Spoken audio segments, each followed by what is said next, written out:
A blessed day to you, all my viewers and subscribers. Welcome back to another video. Yes, my peeps, thank you guys for checking this one out. So this one is being published just a little before West Indies and South Africa get things up and running in their second ODI game. Not too sure what time you are going to be hearing this, but it is going live right before the West Indies versus South Africa game. I'm not going to focus on that game right now. Just going to give you guys some update outside of that game. So Raheem Cornwall and Kieran Powell, they were actually victorious against Barbados yesterday. And both men did interviews. And, I'm just going to share with you all what they had to say. Plus, we see where Winston Benjamin is set to work with some cricketers from Scotland, as they are set to have a camp. Yeah, man, they are having a training camp in Antigua, and Winston Benjamin will be there as a coach. So I'm gonna share all of that with you all. So just hit that subscribe button, turn on that post notification bell so you can be notified, especially later on today when I'm going to be doing the recap about that second ODI game between West Indies and South Africa. All right, so let us kick things off with what Powell had to say. So, Powell made a century in the second innings there to give his team victory against Barbados. So he eloquently, as usual, expressed how he felt about everything. So, according to him, it's happy that the team was able to get the victory. Actually, their first win of the tournament, the first win of the series. Said that it's a nice little rivalry between his team and Barbados. So, it's always good to get one over on them. Last year, Barbados won against them by 3 wickets. So according to Powell, it's a nice feeling to be able to pull off this victory by 2 wickets against Barbados. He was talking about the approach to his batting, saying that, it was all about just going out there and staying positive. Man said that before the game, he spoke to his wife, and his wife gave him some good advice, saying that he has nothing to lose. Just go out there, be free, be positive, and play your game. And as we would have seen, he was able to get a century there.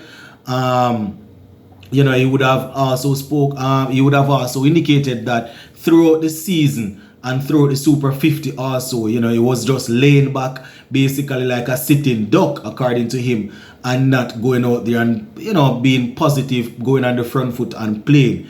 So it was just all about doing that in this particular innings, be positive just to try and get Barbados on the back foot from early and try to see if he could get his team in a good position. And with that working out, he was able to bring up his 900 at the regional level. So, he's saying that he would rank this 100 up there amongst his best at this level, seeing that, going up against Barbados, especially in the fourth innings there, chasing, it's never easy to stand and bat like that. So to go on and to get a century, he's extremely proud of that one. So he would actually rank it up there. In terms of going forward, he's calling on the batsmen to basically get more partnerships in patches, and also for the frontline seamers to get some wickets. The frontline seamers to really show some more, show some more fight, because they have had to depend on the likes of Raheem Cornwall. He even made mention of the fact that Cornwall would have picked up 4 or 5 wicket hauls in the last 6 innings. That is absolutely mental. You understand? 4 or 5 wicket hauls in the last 6 innings. So, he's saying there's not much more you can ask of someone like a Cornwall. So the Pacers need to go out there and they need to, turn it up some more for the team. So, that is basically what Powell had to say after getting that century and getting the victory against Barbados. All right, moving on over now, my viewers and subscribers, to Raheem Cornwall. he did his interview also, and he was saying that they always believed as a team that they were able to win. At the beginning of every game, according to Cornwall, as a team, they always believe that they are capable of winning. And he made mention of the fact that the first day,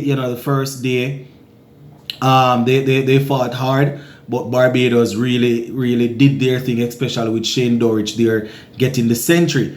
And they didn't bat too well. That's Leeward Islands. They didn't bat too well, and they came back and bowled well in the second innings. Cornwall is reminding us, getting Barbados out for, I think it was 78. So you can see that the man is proud. He basically gave most of the props to Devon Thomas, but it was him alongside Devon Thomas that got those wickets in the second innings there to make sure that was it in the second innings to make sure that Barbados they weren't able to get too many. You understand? So shout out to Rakim Cornwall. He also spoke about how he's able to stay this consistent. It's all about going out there, using his variation, bowling in the right areas, and trying to get the job done. I think in the last 3 rounds, in the first 3 rounds, he has so far picked up 20 wickets, if I'm not mistaken. So, according to Cornwall, at the beginning of every season, his goal is to go out there to try and dominate, to get as much wicket as possible, and is just to try and take his game from there to the next level based on what he's saying. Not too sure what the next level is, because it doesn't seem as if he's going to get picked anytime soon at the next level. Man continues to dominate at this level, but not too sure what's going on, Cornwall. But those are the things that Rakim had to say as it relates to his team getting that victory there against Barbados. All right, before we leave, let me just quickly give you some information about Winston Benjamin. So the headline says, former West Indies fast bowler to work with Cricket Scotland. So it says Scotland's cricketers will receive West Indian experience during their historic Antigua cricket camp with the presence of former international fast bowler Winston Benjamin as a coach. Right, so Benjamin had this to say, and I quote, "I'm very excited to work with Scotland, the Scotland team during their camp here in Antigua." Right, he's saying that as a coach, it's important to be able to work with players from different backgrounds.